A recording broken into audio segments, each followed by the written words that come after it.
Les matinales, Sandrine Sebat. Merci d'être avec nous aujourd'hui pour ces matinales, donc sur le thème du courage. On va avoir dans quelques instants également en ligne Pierre Martinet, ancien agent du service action de la DGSE, mais notre invité ce matin en studio, Marc Vériotte, bonjour. Bonjour. Merci beaucoup d'être avec nous, Marc. Vous avez fait beaucoup de choses dans votre vie, mais apparemment c'est la première émission radio. Oui, c'est vrai. Et oui. Et pourquoi c'est sa première émission radio? Parce que, pour ceux qui n'auraient pas entendu le début de l'émission avec Paul, eh bien Marc était quelqu'un qui n'avait pas forcément le droit de parler avant, on est bien d'accord? Oui, c'est 20 ans au raid, je les ai passés derrière la cagoule. Vous avez passé derrière la cagoule. Aujourd'hui, hop, on a enlevé la cagoule. Et vous allez, on va parler avec vous évidemment de votre parcours. On va parler de ce que vous avez fait. On va parler du courage qu'il faut avoir pour faire ce métier. En tout cas, c'est le thème de notre matinée. Alors, vous nous direz peut-être que le courage, peut-être ça s'apprend ou ça s'apprend pas, c'est inné ou acquis. Et de l'autre côté, nous avons donc Pierre Martinet. Bonjour Pierre. Bonjour Sandrine. Merci d'être en ligne avec nous. Pierre, vous connaissez Marc? Marc, vous connaissez Pierre ou vous connaissez pas? Bonjour Marc. Non, je le connaissais pas, mais Bonjour. je viens de découvrir son profil et merci pour ce que vous avez fait, Marc. Voilà, c'est même Pierre qui vous dit merci pour ce que vous avez fait, et je pense que les remerciements pourront être réciproques, parce que le problème de Pierre, c'est que on sait un peu ce qu'il a fait, mais même au bout de 10 ans que je le connais, j'ai pas réussi à lui faire dire tout ce qu'il a fait exactement. Pierre, vous êtes ancien agent du service action de la DGSE. On va parler de votre livre qui est absolument génial, un de vos derniers romans que vous avez coécrit cette fois, et qui s'appelle Captain. Et comme je disais, c'est un roman à clé, hein, mais on va en parler. Juste pour présenter également Marc à nos auditeurs, je l'ai dit rapidement tout à l'heure, vous avez été policier pendant 31 ans, 20 ans au RAID, vous avez pris votre retraite au mois de décembre dernier, vous avez été notamment au Bataclan, vous avez été notamment à l'Hypercacher, vous étiez en première ligne, et puis également à Toulouse, vous avez été blessé dans l'assaut face aux terroristes Mera, et on va en parler. D'abord, j'ai envie de vous poser la même question à tous les deux, puisque c'est le thème de l'émission, le courage. C'est quoi pour vous le courage, Marc Vériotte? Pour moi, c'est évidemment une qualité morale, mais c'est aussi une qualité opérationnelle, c'est-à-dire qu'elle se travaille. Elle se travaille par le travail de nos automatismes, le travail aussi de nos savoir organiser, ses capacités de réflexion quand on est en situation de crise, parce que on réfléchit pas de la même manière au quotidien que quand on est en crise, parce que la crise, ça fait bugger pas mal de capacités cognitives. Donc, faut savoir organiser ça. Et puis la cohésion aussi, parce que quand on parle de courage, des fois, quand on nous demande, par exemple, pourquoi qu'est-ce qui a poussé un militaire ou qu'est-ce qui a poussé un policier à sauver un de ses camarades, il répond rarement j'ai fait ça pour mon chef, j'ai fait ça pour la patrie, mais il a fait surtout ça pour la cohésion, parce que il sait qu'il va répondre parce qu'il aurait fait la même chose pour moi. Voilà. Et donc ces histoires de cohésion sociale entre nous, ça amène souvent le courage. Pierre, alors c'est quoi vous votre définition du courage? Évidemment, on se rejoint parce qu'on vient un peu du même milieu. Oui. J'étais militaire, il était policier, mais c'est la même chose. Lui, dans une unité opérationnelle et hautement opérationnelle et prestigieuse comme le RAID. Le courage, moi, ce que je mets ça sur déjà, il faut avoir le courage de s'engager. L'engagement, c'est déjà un courage.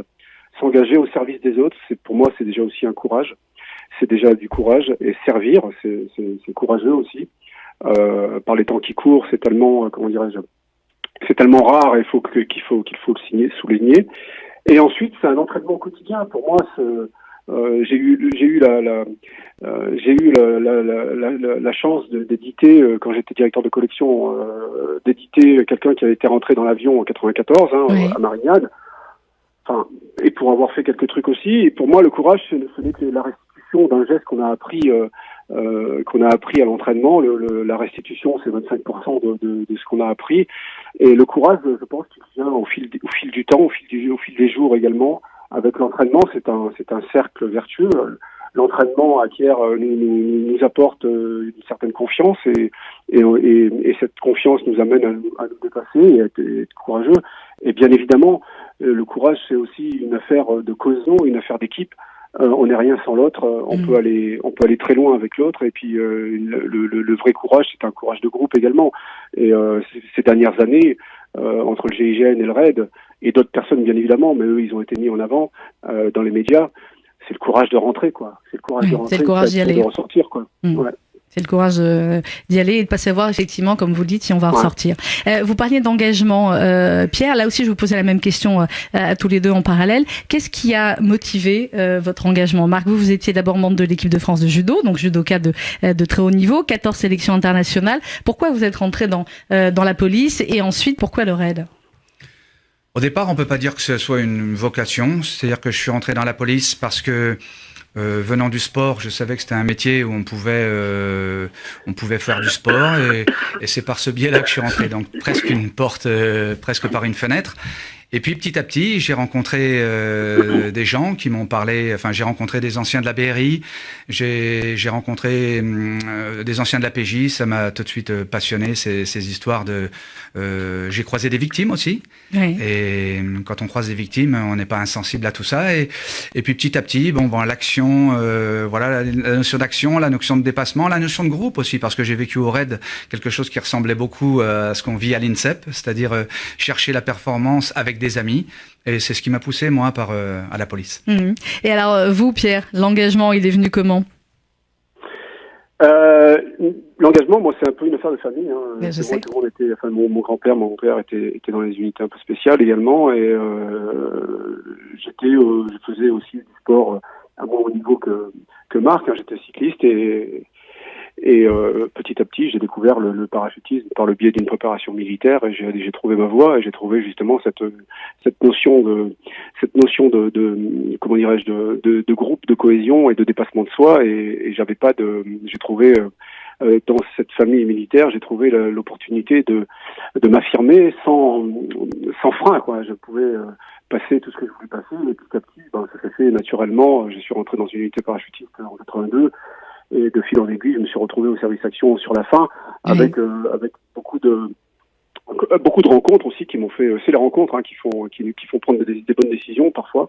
Et donc ça m'a permis après de me retrouver dans cette unité, comment dirais-je, plus naturellement possible. Le plus naturellement possible. Voilà. Pierre, je sais pas lequel des deux parle le moins, mais je crois que généralement ça va être la palme à Pierre. Alors, Marc, une fois qu'on rentre au RAID, j'imagine que les sélections c'est quelque chose de très particulier. La sélection, elle se fait, j'imagine aussi bien sur le physique que sur le mental. Oui, à mon époque, j'ai passé les tests de sélection en 1998. Ça dure une semaine. Oui. Cette semaine est partagée moitié physique et technique et moitié psychologique. On est suivi par une psychologue. Bon, après, les tests se poursuivent pendant les 3 mois de formation, les 3 premiers mois. Après, pendant 6 mois, on peut ne pas être pris au bout des 2 ans, mais oui.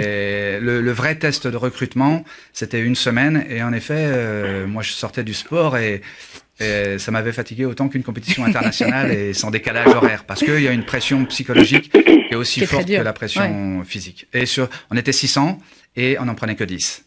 Donc vous étiez dans les 10 sur les 600. Oui. Ouais, c'est pour qu'on se rende compte un petit peu. Bon. Et vous, Pierre, l'entraînement pour devenir James Bond? Il n'aime pas cette question. Si, mais en fait, c'est différent parce que le service action est composé de 3 centres, on va être plus un état-major. Mm-hmm. Donc le centre physique est long pour intégrer, c'est le centre des nageurs de combat. Donc la sélection est rude et le stage est long et ça prend à peu près 2 ans pour devenir nageur de combat. Et après il y a une formation complémentaire en centre. Nageur de combat de l'armée de terre, j'entends.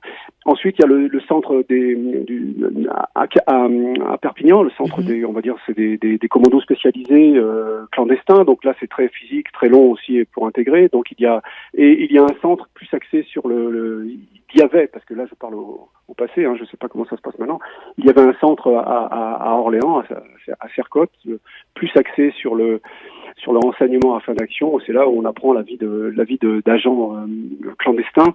Alors là, la sélection, elle est faite de 3 façons. Une première partie, c'est sur dossier, une première sélection sur dossier. Ensuite, il y a une sélection pendant des tests de recrutement à Paris. Et ensuite, ceux qui intègrent ont de grandes chances d'aller jusqu'au bout. Je parle pour Orléans parce que Orléans, c'est moins physique que technique. C'est largement moins physique que les tests d'entrée pour aller au 16e ou même à Perpignan ou à Quévern. Mais après, c'est une vie qui est totalement différente parce que c'est une vie clandestine et là, on est plus axé sur la psychologie que sur le physique. Le physique à Orléans, à l'époque, c'était secondaire. Mais comme on était dans une unité parachutiste, il y avait tous ces tests liés à ces unités-là, donc on était obligé d'être en forme physique. Oui. Mais moins que les nageurs ou bien les gens de Perpignan, quoi.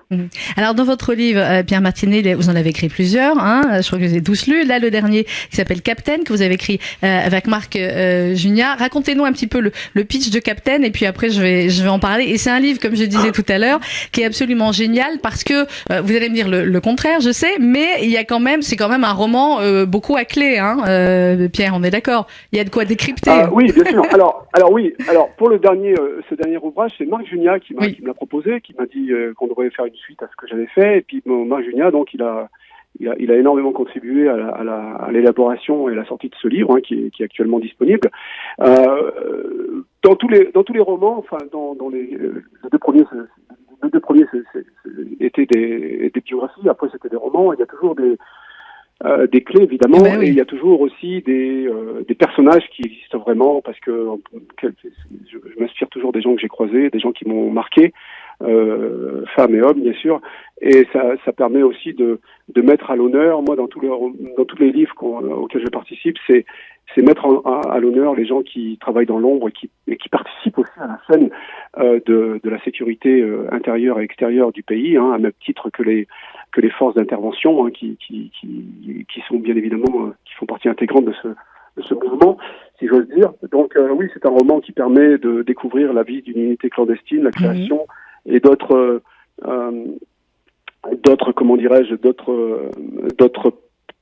pans de ces activités, avec des missions assez rocambolesque. Oui, alors ça se passe beaucoup. Ça se passe au Moyen-Orient, ça se passe dans un sous-marin, ça se passe aussi en liaison très claire avec, et ça aussi c'est absolument passionnant, avec la politique, avec le président de la République, avec le ministre de l'Intérieur, avec des ministres un petit peu pas tout à fait honnêtes parfois, et puis des gens qui gravitent autour d'eux aussi. Ça n'existe pas, bien sûr. Et qui gravitent aussi autour de cela, avec des, il y a des magouilles, mais en tout cas, enfin un petit peu quand même, tout ce qui peut arriver en politique à un certain niveau. C'est ça qui vous a amusé aussi, entre guillemets, parce que on sent que ça vous amuse aussi dans le livre de raconter tout cela, évidemment, avec des clés et des codes que ceux qui connaissent bien l'actualité comprendront. Ouais, j'espère. Oui, bien sûr, c'est ça. En fait, globalement, cette zone grise qui est la géopolitique, dont font partie les services, de renseignement spécialisés de tous les pays du monde, hein. C'est un peu la particularité de ce métier. Rien n'est blanc, rien n'est noir. On est tantôt avec le clan A et après le clan B, et on voit celui qu'on doit mettre en avant. C'est un peu les méandres de la géopolitique dans tous les pays du monde, et depuis toujours. On sait jamais, on n'est pas forcément toujours avec les gentils, et parce que peut-être que les méchants d'aujourd'hui seront les gentils de demain, et ainsi de suite. Et c'est pour ça que les services les services sont aux ordres des politiques à chaque fois. Donc on a les services qu'on mérite. Parfois, on se demande, notamment, on va prendre un exemple concret, en Libye, on se demande ce qu'on a fait. Et quand on voit le résultat, qui est catastrophique aujourd'hui, parfois les décisions qui ont été prises il y a quelques années n'ont pas été prises dans le bon sens. Alors, vous le verrez dans le livre, je recommande évidemment vivement à nos auditeurs. On parle de la Libye, on parle de Daesh, on parle de ces terroristes qui partent, et c'est pour ça qu'il y a certaines lignes que j'ai lues, on était pile dans l'actualité, mais en même temps, je pouvais lire les journaux, et c'était pareil, hein, ces terroristes qui partent et qui tentent de revenir, etc. Et voilà, on va reparler de Captain dans un instant. Pierre Martinet, mais pareil, je voudrais vous poser la même question à tous les deux. Dans son livre, Pierre Martinet, vous écrivez à un moment donné, on ne revient jamais intact de combat. Est-ce que vous vous rappelez, Marc Vériotte, au raid, la première fois que c'était plus l'entraînement, quoi, où vous étiez bien au feu, où vous étiez en action? Est-ce qu'on se rappelle toujours comme ça de cette première fois? Oui, et ça commence même avant la phase réelle, c'est-à-dire que mon formateur, quand je suis arrivé en 98, mon formateur, c'était celui qui avait fait feu sur le preneur d'otages en 93, le preneur d'otages de la maternelle. Donc il était quand même au courant de ce qui se passait. Et lors de la séance de tir, la première séance de tir, il l'a interrompu, on tirait sur les cibles en papier comme d'habitude, et il a interrompu la cible et il avait dit, vous voyez ce qu'on fait là, on fait du tir sur cible, c'est pas le tir police. Et il a sorti des photos et il nous a montré ce que c'était que des victimes et il nous a dit voilà, le tir police c'est ça si vous tirez en retard. Et c'est ça, ça peut être votre camarade aussi. Donc là, ça a commencé comme ça. On commence à comprendre. Ouais. Alors après, bien sûr, très vite au raid, puisqu'on est appelé sur des situations que les autres ne peuvent plus résoudre, très vite on est mis face à ces problèmes de stress intense et de résilience aussi, parce que on est confronté à plusieurs coups de feu. On est confronté aux balles qu'on reçoit. Moi, j'en ai reçu 2 lors de l'affaire Mohamed Merah. Mais on est confronté aussi à celles qui passent tout à côté. Celles-là, elles ne laissent pas de blessures physiques, mais parfois elles font saigner quelques mois après, quelques années après. On est même blessé parfois par des balles qui sont même pas tirées. C'est-à-dire que quand, par exemple, on s'expose lors d'une intervention ou, par exemple, devant une porte, mes dernières spécialités, c'était d'ouvrir les portes, eh bien, il y a des moments où on peut pas placer les outils de manière safe derrière le mur. On est obligé de lancer un petit peu les dés pendant 10 secondes. On est obligé de s'exposer. On se dit, si ça tire là, je vais être touché. Et c'est pas des formes de suicide parce que... Alors, il se passe quoi? C'est ça que je veux savoir, moi. Dans votre tête, pendant ces 10 secondes, il se passe quoi? Il y a un lancer de dés. On s'est dit, voilà, c'est le travail. La majorité du temps, notre travail est agréable. On fait de l'hélicoptère, on fait du tir. On est presque, entre guillemets, ces activités, il y a beaucoup de gens qui payent pour ça, pour faire de l'escalade, etc. Mais de temps en temps, il faut s'exposer. Et donc, nous, on a signé pour ça. Et donc, il y a des moments où on peut pas tout faire en sécurité. Il y a des moments, il y a des accélérations à faire. On peut pas tout faire en sécurité. On s'expose. Et lors de ce moment-là, il y a une petite démarche qui est un peu particulière. Elle laisse des traces sur la fin. Parce que dans une vie, ces petits lancements de dés en 20 ans de raid, c'est sûrement, ça s'approche sûrement d'une 50aine de fois. Ce sont des petites démarches pas suicidaires, mais qui laissent quand même des traces, parce que ces procédures-là sont... Il faut se passionner après pour la résilience, pour pouvoir s'en sortir totalement indemne. Et puis aussi la violence qu'on donne, parce que l'air de rien, c'est aussi une violence. Quand on tire sur quelqu'un, qu'il meure ou qu'il ne meure pas, c'est des violences. Et puis il y a les violences qu'on observe chez les victimes. On enjambe des morts, on enjambe des malheurs, on sait ce que ça veut dire un mort. Un mort, c'est pas simplement un mort, hein, c'est derrière, c'est plus de 10 vies gâchées. On est sensible parce que notre travail, c'est quand même... On n'y pense pas pendant l'activité, mais on est quand même confronté, on sait ce que c'est qu'une victime.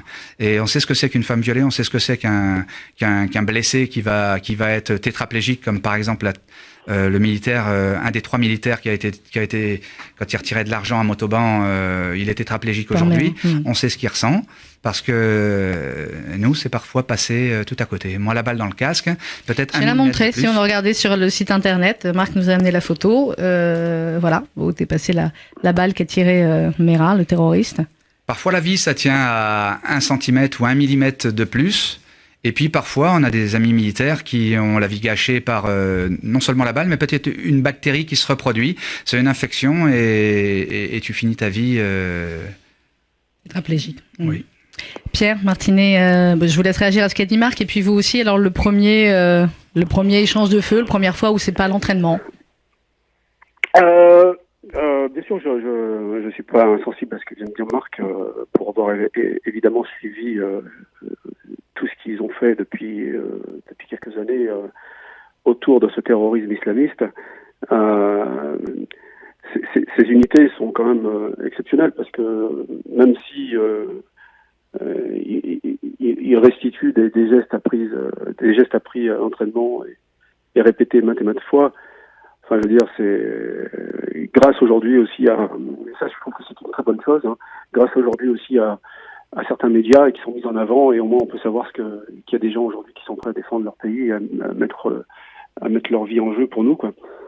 Moi, c'est différent. J'ai suivi un parcours bien évidemment différent. C'est la première partie de ma vie, je l'ai passée dans les unités parachutistes, et là, on a été confronté rapidement au feu à Beyrouth, c'est dans les années 80, avec le lot d'attentats qu'il y avait à cette période, des embuscades. J'ai été pris dans des embuscades.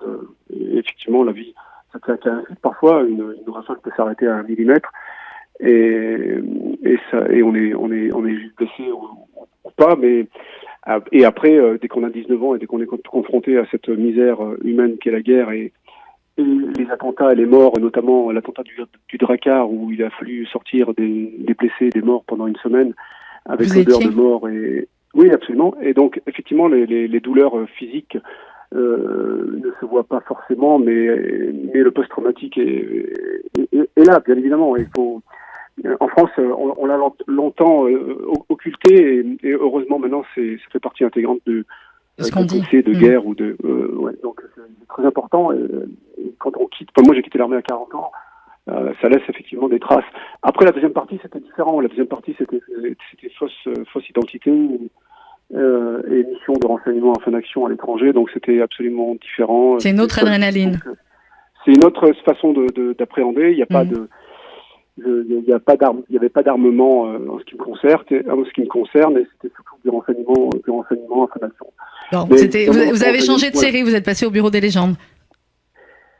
Alors oui, j'ai pas vraiment regardé le Bureau des légendes parce que c'est pas ce que j'ai connu moi. Enfin, on n'était pas dans ce même registre-là, mais il paraît que c'était une bonne série, que ça reprend pas mal. Ça reprend, oui, d'après certains qui ont travaillé avec, effectivement, c'est pas que de la série. Marc Verrillotte, je l'ai dit, vous avez pris votre retraite au RAID au mois de décembre dernier. Et je le rappelle, c'est la première fois que vous parlez. Merci encore de le faire chez nous. Et comme je vous le disais, vous êtes arrivé en avance, donc on a eu le temps d'échanger un peu hors antenne. Évidemment, et Paul-Henri Lévy vous disait merci tout à l'heure. On a plein de merci à vous dire. Merci en tant que Français, bien évidemment, mais merci aussi en tant que Juif français ou Français juif, parce que l'hypercachère, eh bien, c'est évidemment quelque chose qui nous a particulièrement meurtri. Vous étiez à l'hypercachère, vous êtes même celui qui était, alors on dit en tête de colonne, c'est bien ça? Vous étiez le premier? J'étais membre de l'effraction. L'effraction, ça veut dire, expliquez-nous. L'effraction, en fait, il faut ouvrir les issues. Et j'ai ouvert, moi, la porte côté périphérique, la porte de service. Voilà, et derrière, il y a la colonne d'assaut. Cet assaut, il s'est passé, l'assaut principal s'est passé côté entrée principale. C'est pas là que j'étais. Un membre de l'effraction a ouvert les portes avec des clés de ce côté-là, et le groupe d'assaut a donné l'assaut là, l'assaut principal. Et moi, j'étais côté périphérique, côté entrée de service. J'ai ouvert la porte à l'explosif. Ça a été le top intervention pour attirer le terroriste dans ce sens-là, et je devais ouvrir la porte pour la BRI. De ce côté-là. Et en 2015, ils n'avaient pas la compétence explosive. J'ai ouvert cette porte, mais la porte s'est bien ouverte, mais on n'a pas pu rentrer immédiatement parce qu'il y avait de la marchandise. C'est quelqu'un du RAID qui nous a ouvert ensuite. Nous, de ce côté-là, quand on est rentré, le terroriste était déjà mort et on a quand même cherché le deuxième, mais il n'y en avait pas. Donc vous saviez pas à ce moment-là, vous saviez pas s'il était seul ou s'ils étaient deux ou... Donc ma tâche, moi, à l'effraction, c'est devant le groupe d'assaut. Alors c'est une tâche... il faut pas se louper parce que il faut pas mettre trop lourd pour ne pas blesser soi-même et la colonne. Il faut pas mettre trop lourd pour blesser les otages. Et puis surtout, en cas d'échec, eh ben, le groupe d'assaut ne peut pas rentrer. Il est bloqué à la porte. Et si vous mettez trop léger, par contre, la porte s'ouvre pas forcément. Et c'est une catastrophe parce que même si à longueur d'année, les hiérarchies nous disent qu'on n'est pas irremplaçable, c'est vrai, on n'est pas irremplaçable. C'est ce qu'on vous dit. Mais au cœur de l'action, on est irremplaçable parce que au cœur de l'action, chaque seconde compte. Moi, si j'ouvre pas la porte, si la porte ne s'ouvre pas, eh bien, une seconde de retard, une Kalachnikov, le terroriste a une Kalachnikov, une Kalachnikov, c'est 600 coups par minute. 600 coups par minute divisé par 60, ça fait 10 coups par seconde. Ça veut dire qu'une seconde de retard, c'est 10 balles, c'est 10 otages de mort. 2 secondes de retard, c'est 20 otages. Il y en avait 26, 3 secondes. En 3 secondes, il n'y a plus d'otages. Donc, on peut pas me remplacer à ce moment-là. Ça prend trop de temps. Donc, il faut que la porte s'ouvre et il faut qu'on rentre. Voilà la pression qu'a un membre de l'effraction. On a bien compris, là. Là, on a très, très bien compris les 3 secondes, hein, clairement. Pierre, à un moment donné, dans votre livre, c'est un des héros qui dit ça, qui dit, c'est souvent quand on croit que l'affaire est faite que l'erreur surgit. C'est ce qui peut arriver aussi, là, on a compris avec Marc les 3 secondes, hein, on a bien saisi. Vous, ça peut être le cas aussi quand votre héros dit ça, c'est souvent quand on croit que l'affaire est faite que l'erreur surgit. Ça veut dire qu'il faut jamais, jamais relâcher, même quand on croit que c'est terminé. Absolument. Et il y a aussi une phase qui est très importante dans la préparation, c'est essayer d'établir au maximum les canons conformes. Et, pour avoir été confronté à certains canons conformes que nous n'avions jamais pu mettre en avant, c'est grâce à grâce à l'entraînement, c'est grâce à la détermination et grâce au professionnalisme que lorsqu'on est confronté à un cadre conforme que nous n'avions pas énuméré, on a la possibilité en une fraction de seconde de pouvoir changer de direction ou bien de stratégie pour réussir.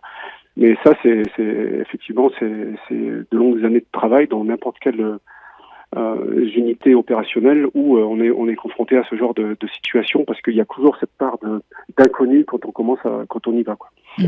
C'est ce qui fait aussi comment dirais-je, l'adrénaline, c'est l'inconnu toujours. Pas de routine. Là, pas de routine, ouais, forcément. Il y a jamais de routine. Marc, c'est cet inconnu en permanence qui fait que ça vous garde en éveil, ça vous garde à 1000% de vos capacités. Oui, cette gestion de l'incertitude.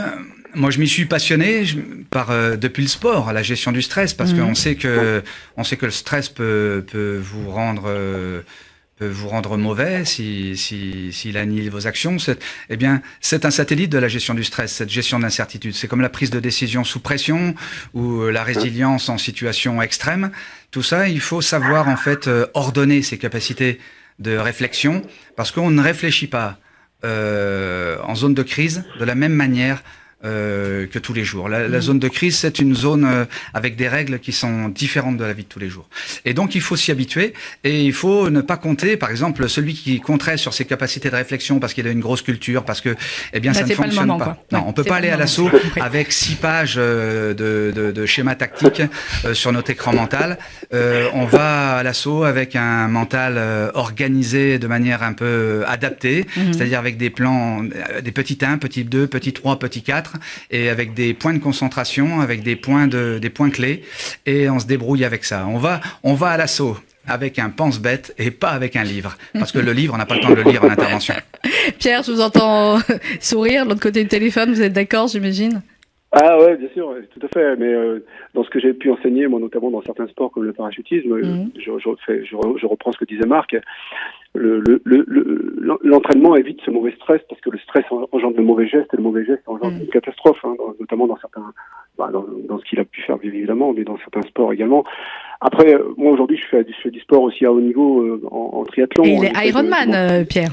Oui, je fais des Ironman. Là, je suis dans le sud là, pour faire Nice, et c'est un peu la même chose, même s'il n'y a pas de mauvais gestes, mais tout ça est lié. Et tous nos parcours de vie sont liés aussi au sport. Et c'est pas étonnant de retrouver quelqu'un qui est sportif de haut niveau comme Marc, avec un parcours exceptionnel.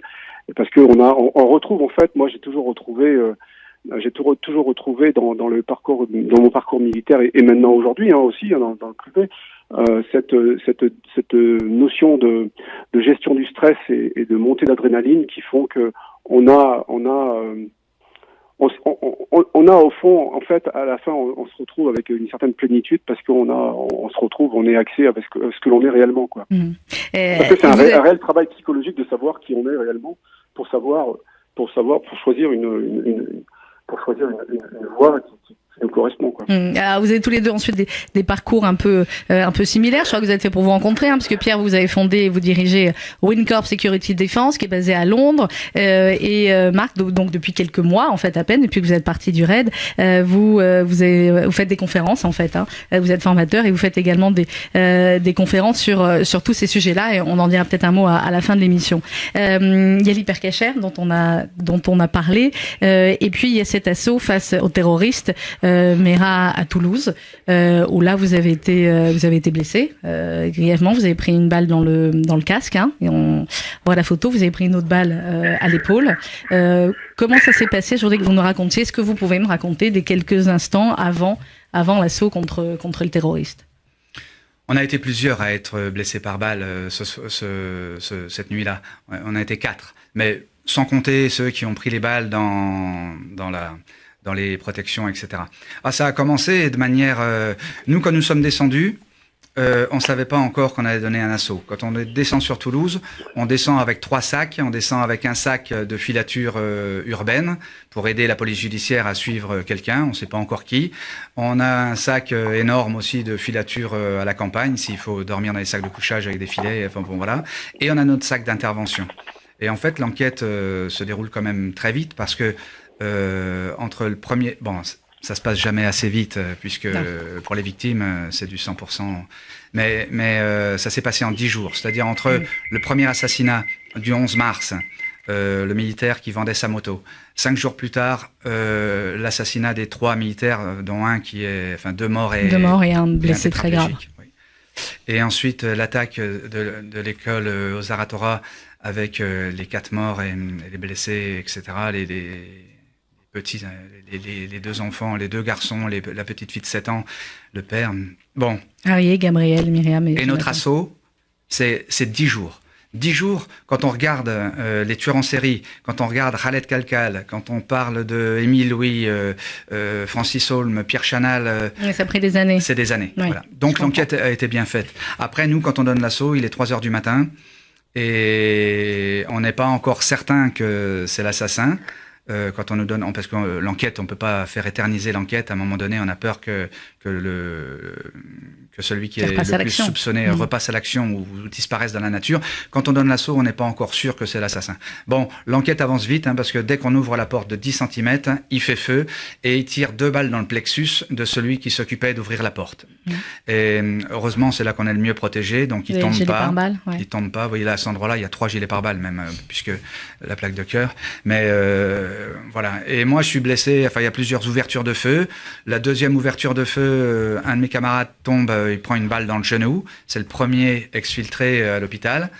Et moi, je suis blessé à la 3e heure d'une intervention qui durera 33 heures, où dans l'assaut final, il y aura encore 2 blessés. Mais je veux pas ramener à moi les camarades ont pris pas mal de balles. Il y en a beaucoup qui ont sifflé partout, parce qu'en tout, Mera aura tiré 70 cartouches. 70 cartouches. Et donc, nous, le but du jeu, c'est d'attraper les gens vivants pour pouvoir remonter les réseaux, pour pouvoir remonter les complicités, remonter les processus qui l'ont amené là. Donc, on a pris vraiment beaucoup de risques pour faire avancer ces histoires. Oui. Au moment où vous prenez la balle, j'imagine que vous en prenez d'abord une dans le casque, et puis ensuite l'autre. Alors paradoxalement, elle me sauve, celle du casque, parce que je suis sauvé par le fait que c'est du 11-43. C'est une balle, c'est une très grosse balle. Qui tue très bien, puisque c'est la balle utilisée par les GIs pendant la Deuxième Guerre mondiale. C'est la balle utilisée pendant des décennies pour les règlements de compte chez les voyous, même si depuis ces derniers temps, ça a été remplacé par la Kalachnikov. Mais cette balle a comme simple défaut le fait d'être grosse et de mal traverser les blindages. Donc elle s'est arrêtée dans le casque. Elle a fait bomber le casque, ça m'a fait une hémorragie cérébrale. Heureusement sans trop de séquelles, j'ai réintégré le groupe d'assaut quelques mois après, et puis mais elle me sauve dans le sens où elle me fait basculer, elle me fait vriller, et la deuxième balle qui aurait dû m'arriver pleine gorge me tape à l'arrière de l'épaule, je tombe dans les escaliers et il vide son chargeur. Donc les 5 cartouches restantes, c'est des Colt 45, il y a 7 cartouches pour m'avoir en ricochet.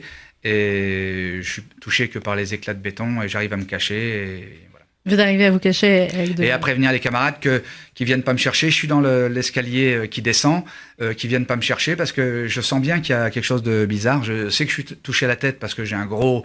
Enfin bon, voilà, ça me fait un tut dans la tête pendant 15 secondes. C'est l'onde de choc qui agit comme un grand bruit. Je sais que je suis touché à la tête, mais pourtant je me trouve quand même assez en forme pour quelqu'un qui a une balle dans la tête. Je sens que je suis touché à l'épaule, j'ai mal à l'épaule, mais bizarrement la mécanique fonctionne. J'arrive à ouvrir la porte qui dirige. Donc je préviens mes camarades qui viennent pas me chercher parce que ça les aurait exposés et je m'exfiltre tout seul par les garages. Je suis récupéré par les pompiers dehors. Pas grand chose à dire là. Donc vous pensez en premier, vous avez 2 balles, dont une dans la tête, et vous pensez d'abord à vos camarades pour pas qu'ils viennent se prendre une balle aussi. Oui, parce que dans ces cas-là, on n'est pas encore dans l'émotionnel, on est dans, on est en plein dans l'opérationnel et on a quand même des réflexes un petit peu de repli sur soi. C'est-à-dire que moi, je me rappelle avoir eu le réflexe de pas, comme les enfants, j'ai mal à la tête, je passe la main sur mon casque, je vois qu'il y a un trou, donc je sais que j'ai une balle dans la tête, et j'ai la deuxième réflexe de glisser ma main sous la cagoule, sous le casque pour voir le sang, comme tous les enfants dès qu'ils se touchent, et je suis surpris de ne pas voir le sang, parce qu'en fait, je suis simplement cogné par la balle n'est pas rentrée, et donc à ce moment-là, je comprends très vite qu'il faut tourner la page, et je préviens les autres pour pas qu'ils viennent, parce que je sens que les balles, normalement, je devais pas les recevoir à ce moment-là. Et donc je me dis, il y a quelque chose, c'est un tir visé, parce que donc il faut surtout pas que les gens passent devant ma zone où j'ai été touché. Et donc quelques heures après, finalement, l'assaut final va être donné contre le terroriste, contre Merah. Vous êtes où, vous, à ce moment-là? Vous êtes déjà emmené à l'hôpital? Ouais. Oui, je suis à l'hôpital avec celui qui est blessé au genou. Heureusement, le médecin nous donne des nouvelles, parce que la mission a duré longtemps, puisque l'assaut s'est fait le lendemain matin sur les coups de 11 heures, je crois. Hein, donc 30 heures après ma blessure. En tout, ça a duré 33 heures. Et là, en effet, on se sent pas très à notre place. On sent, bon, on peut pas travailler, mais on est content de recevoir Je suis content de savoir que les copains vont bien et que la mission est terminée. Et puis, bon, ça s'est passé de justesse. Il y aurait pu encore avoir des morts, puisqu'on a encore pris des risques jusqu'au bout, pour avoir l'individu vivant. Pierre Martinez, ce que raconte Marc, vous l'avez vécu dans des événements différents, dans des lieux d'action différents, mais j'imagine que tout ce qu'il raconte, vous connaissez. Hein. Pierre ? Oui, pardon, on vous entend. Moi, je l'ai jamais vécu parce que j'ai jamais fait partie d'unité d'intervention comme la sienne, et je pense que quelqu'un comme lui qui rentre en premier, qui rentre dans une maison, dans un magasin ou pour les autres dans les avions, il n'y a qu'eux qui peuvent en parler, parce que on ne peut que avoir du respect, rester ému quand je les entends, hein, notamment, encore une fois, je reviens à Marignane. Non, moi j'ai vécu des situations totalement différentes, notamment en Libye, il y a pas si longtemps que ça, mais je pars sous son contrôle, mais ce qu'ils vivent, on peut pas, même dans le reste des unités de police, où on le vit pas, quoi, parce que, moi je l'ai jamais vécu, quoi. Marc, ce que vous avez vécu à Toulouse, là, à Marignane, comment on s'en remet après? Vous êtes revenu plusieurs mois après au raid. C'était évident pour vous qu'il fallait revenir même après avoir été blessé. On vous propose avant de revenir, ou c'est vous qui décidez de revenir? On y revient spontanément parce que on a envie de savoir tout ce qui s'est passé. On a envie de se replacer. Les débriefings, on a envie d'en faire partie. On a envie d'apporter son expérience, mais on a aussi envie de reconstituer toute l'intervention. Moi, finalement, j'ai fait que 3 heures d'intervention. Les autres en ont fait 33 heures. J'avais envie de reconnaître. Et ça fait partie du processus de reconstruction, de savoir, toi, tu es une petite pierre, apporter à l'édifice. Et ça fait du bien de savoir à quoi tu as servi globalement. Et puis, surtout, c'est un appui, ce groupe.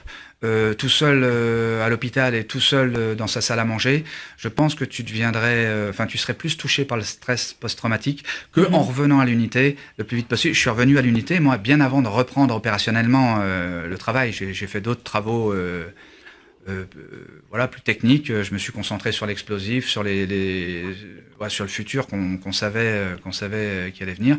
Mais pendant un certain temps, même si j'étais blessé, parce que faut savoir qu'une blessure de taliban entraîne des prescriptions médicales de talibans. Moi, pendant parce que vous avez fait l'Afghanistan aussi. Vous avez eu plein de médailles.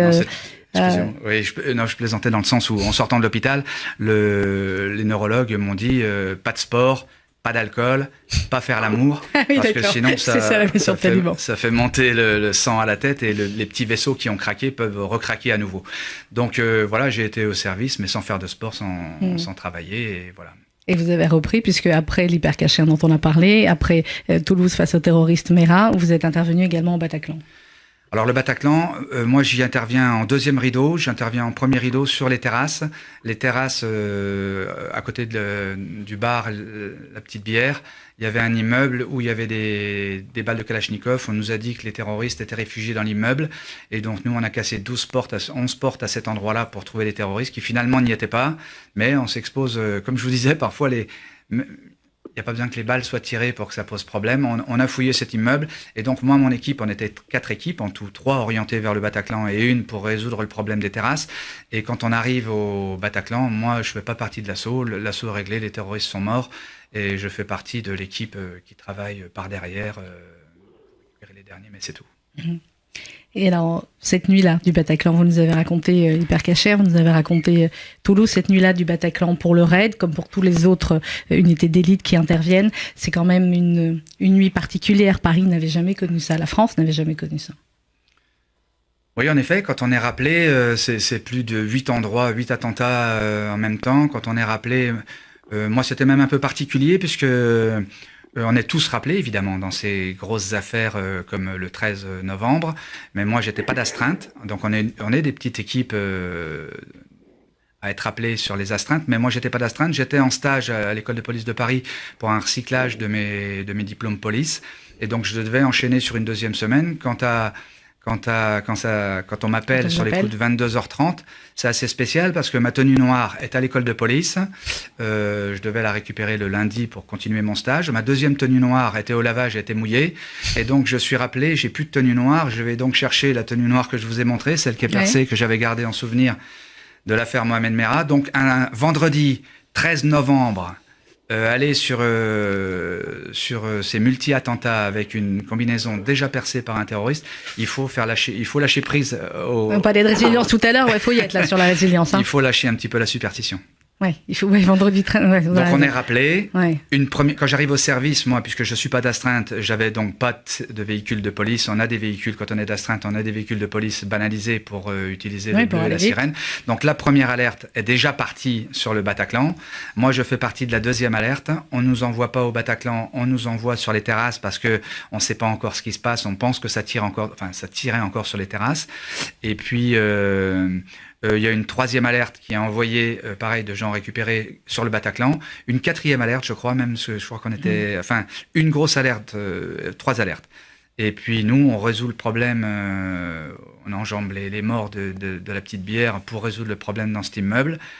Et les 2 autres équipes règlent le problème avec la BRI, qui la BRI s'occupait du premier étage du Bataclan, et le RAID s'occupait du rez-de-chaussée au niveau de la fosse où il y avait les morts.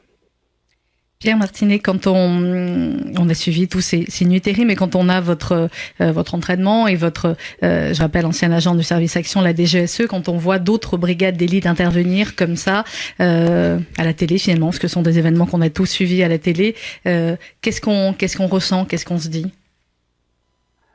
Bien, écoutez, enfin,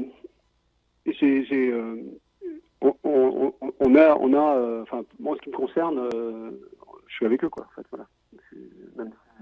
Même si je n'ai jamais fait partie de ce genre d'unité, mais je suis avec eux toute la soirée, quoi, toute la nuit, quoi. C'est évident. C'était exactement comme ça en 94, où j'étais déjà au service quand j'ai suivi les gens du GIGN que j'ai connus après, et que certains que je connaissais, pour faire des séances avec eux. Voilà, on participe avec eux, mais c'est ces épisodes en France sont dramatiques, parce que moi je voudrais juste mettre l'accent sur dès l'instant où ce genre d'unité intervient, c'est que il y a une faille. On a failli dans la chaîne en amont, on a failli dans la chaîne du renseignement, on a failli dans la chaîne politique. Parce que finalement, c'est la chaîne, oui. Vous deux, vous, au renseignement et Marc après au RAID. Moi, quand j'ai vu en ce qui me concerne, quand j'ai vu les 2 tours tomber en 2001, j'étais à Sercotte, je dis à quoi on sert, en fait. Et petit à petit, on s'aperçoit depuis les années 2000, ce fléau, le fléau islamique n'a fait qu'empirer jusqu'à arriver en 2015 avec des gens en gilet tactique, Kalachnikov, je parle des frères Kouachi, qui progressaient dans les rues de Paris avec une aisance et un calme effrayant. Et c'était la première fois qu'on voyait 2 personnes en combinaison de combat, en combinaison noire, et en gilet tactique dans les rues de Paris. Enfin, je veux dire, pour en arriver là, c'est qu'on a vraiment failli dans la lutte contre l'islamisme, et c'est surtout ça aussi, moi, que je ressentais. J'avais aussi cette colère au fond de moi en disant on prend pas les bonnes décisions et on met la vie de personnes en danger parce que en amont nos politiques ne font pas ce nécessaire pour lutter contre l'islamisme radical qui continue à se propager en Europe et en France. Et c'est pas fini. Alors juste une seconde, il nous reste malheureusement plus que 4-5 minutes d'émission, mais juste pour 1 minute, on va prendre en ligne le président de l'appel national pour la Tzedaka et vous allez comprendre pourquoi. Gérard Garçon. Gérard, bonjour. Bonjour. Vous connaissez, je crois, Pierre Martinet. Alors, en un mot, le thème de cette matinale, c'est le courage. La campagne, la Tzedaka, le Fonds social juif unifié, comme il avait fait il y a 3 ou 4 ans, en reversant une somme à l'Association française des victimes contre le terrorisme, va reverser également une somme ce soir aux pompiers de Paris. C'est bien cela, Gérard? Exactement, les pompiers de Paris qui sont les héros du quotidien parce qu'ils agissent avec dévouement, bienveillance, discrétion et efficacité tous les jours sur des milliers de sites en France et malheureusement c'est quelquefois avec la vie de certains d'entre eux qui est perdue et je pense notamment à ce qui s'est passé rue de Trévise il y a quelques mois et donc symboliquement nous allons reverser une partie de la collecte que nous avons fait au sein de l'appel national pour la Tzedaka pour ces pompiers de Paris qui sont méritants et pour lesquels nous sommes en admiration totale. Et bien voilà, j'étais en admiration en écoutant votre interlocuteur parce que véritablement ce sont des héros, il faut le dire, il faut le saluer. Et à la Tzedaka, nous sommes d'autant plus admiratifs de ces gens-là que nous savons le travail que ça implique. Et bien voilà, ce sera donc ce soir. Merci Gérard. Et ce soir donc cette cérémonie pour remettre aux pompiers du 9e, puisque le concert de la joie qui clôturait la campagne de la Tzedaka cette année avait eu lieu dans le 9e quasiment en même temps que l'incendie. Donc voilà. Je vous pose la même question à tous les deux pour terminer l'émission. Il nous reste 3 minutes, mais voilà, j'ai envie encore de faire encore des heures et des heures. Mais Marc, comment est-ce qu'on vit après? Vous êtes à la retraite depuis le mois de décembre, ce qui fait que vous avez pu parler. Et je le redis encore une fois, c'est la première fois que vous parlez dans un média. Comment on vit après, le lendemain, le jour d'après, le jour d'après où on n'est plus au raid? On fait comme d'habitude, c'est-à-dire que le meilleur outil pour tourner les pages, le cerveau n'est pas comme un ordinateur, il n'y a pas de touche supre, donc on peut pas effacer un pan de notre vie, mais par contre on peut mettre une image dessus. Donc en fait ce qu'il faut, c'est passer à l'action dans un autre domaine. Et moi je me suis lancé vraiment dans la préparation mentale et tout ce qui est gestion des habiletés mentales. Et ça me donne de l'activité et ça me fait ne pas penser. J'avais tourné la page du sport assez facilement en arrivant au raid parce que j'avais d'autres chats à fouetter au raid. Eh bien, j'ai fait la même chose pour ne pas avoir de regrets. C'est comme d'habitude, il faut pas s'orienter trop sur le passé, il faut vivre au présent pour être heureux. Pierre, le lendemain du service action de la DGSE, il vous reste 30 secondes, mon camarade, pour répondre. Ça suffira, je pense. Eh bien, écoutez, il y a quelque chose qui est très important, parce que moi, ça fait quand même un petit moment que je suis parti maintenant, ça fait 15 ans. Il est selon moi très important de faire un sas de décompression et de mettre des mots sur ce qu'on a pu vivre. Moi, j'ai croisé beaucoup de personnes qui étaient dans des situations mentales assez compliquées parce qu'ils n'osaient pas parler de ce qu'ils avaient vécu. Et je pense que l'écriture, je pense que la peinture, je pense que le cinéma aide beaucoup. Et bien évidemment, la culture. On peut aller faire une thérapie pour certains, c'est très important. Et continuer, comme le fait Marc, comme je le fais, c'est continuer à servir en fait, parce qu'on n'arrive pas à s'en défaire et notre but c'est de servir. Et ben voilà, vous allez continuer à servir, vous, avec votre société Wincorp Sécurité Défense. Le livre s'appelle Captain, il est avec Marc Juniard, je vous le recommande absolument. On aura peut-être l'occasion d'en reparler un petit peu. Merci beaucoup Pierre Martinet d'avoir été avec nous en direct de Londres où vous vivez désormais. Merci Pierre. Marc Viriot, merci. Je vous remercie. Vous êtes chez vous ici, vous revenez quand vous voulez. On est en retard, il est 11h58 dans quelques instants. Le 12-13 présenté par Paul-Henri Lévy. N'oubliez pas, ce soir, le Festival des cultures juives avec un concert absolument incroyable au Théâtre de la Ville. C'est Meeting of Earth. Vous avez toutes les infos sur festivaldesculturesjuives.org. À demain, 11h.